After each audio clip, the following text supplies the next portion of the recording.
मुंबई येथील मुख्यमंत्री देवेंद्र फडणवीस यांनी घेतलेल्या निर्णयाचा दिव्यांगांकडून आभार।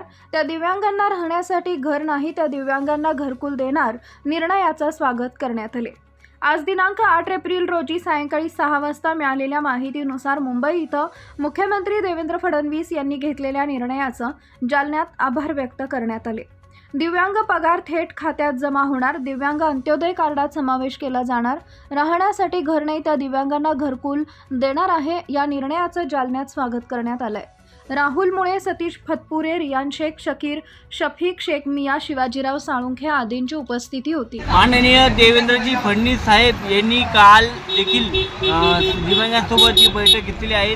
त्यांचे आम्ही आभार मानत आहे। त्यांनी ज्या योजना लागू केलेल्या आहे, ज्या दिव्यांगांना घर नाही, राहण्यासाठी घर नाही, अशा दिव्यांगांना सर्व दिव्यांगांना घरकुल योजना देणार आहे। जे दिव्यांगांच्या खात्यात थेट DPCद्वारे पैसे खात्यात पडणार आहेत। सर्व दिव्यांगांना अंत्योदय कार्डमध्ये समावेश करण्यात येणार आहे। अशा सर्व योजना माननीय देवेंद्र फडणवीस साहेब यांनी लागू केलेल्या आहे, त्याच्यासाठी त्यांचा आभार मानत आहे। मात्र काल देवेंद्र फडणवीस दिव्यांगांचा पगार वाढवण्यासाठी सकारात्मक विचार करू असं देखील ते म्हटले आहे। मात्र देवेंद्र फडणवीस साहेबांनी पगार हा 6,000 झाला पाहिजे या मागणीसाठी देखील आम्ही मागणी आक्रमक होणार आहे। आम्ही आंदोलन करणार आहोत।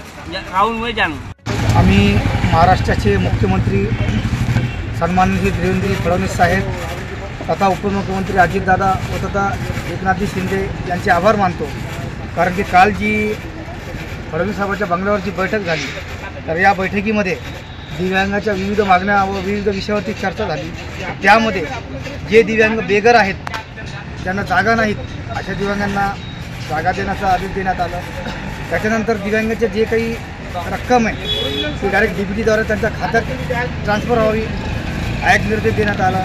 त्याच्यानंतर 1% वार्षिक आर्थिक DBTमधून दिव्यांगांना देण्यात यावा व तसेच अंत्योदयाचे जे कार्ड आहे ते लवकरात लवकर जे तातडीनं दिव्यांगांना वाटप करण्यात यावा इत्यादी आदेश काल देवेंद्र फडणवीस साहेबांनी जारी केले।